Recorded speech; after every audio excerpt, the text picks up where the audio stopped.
বাড়িতে তৈরি পাঁপড়, সাবুর পাঁপড় তৈরি। দেখবি আমি দেখাবো কত রকম আছে মশলা। এটা মশলা কেউ কিনতে চাইলে কিনতে পারে। এটা সাদা,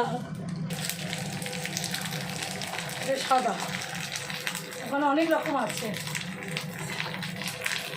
এরা এরা একটা সাদা আছে, একটা বেশি মশলা, একটা হালকা মশলা। কেমন হচ্ছে গো?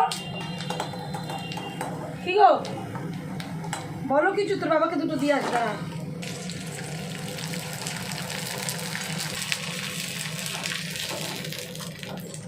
এই রোদটাতে ভালো হচ্ছে জানো তো, ওয়াইডের রোদ দুদিনে পাপড় পুরো শুকনো হয়ে যেত, পুরো সেঁকে যেত।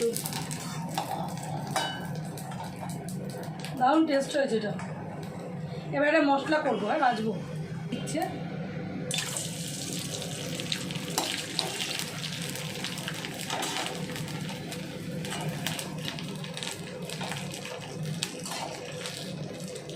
এটা এটা বেশি মশলা।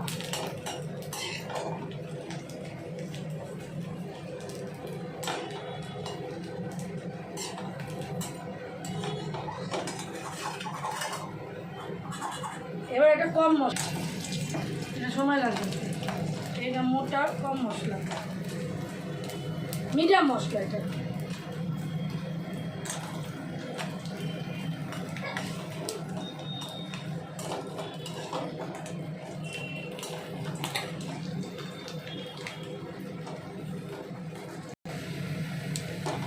এটা বড় সাবু, হাফ মশলা। এটা বেশি মশলা, এটা হাফ মশলা। সাবুরই সব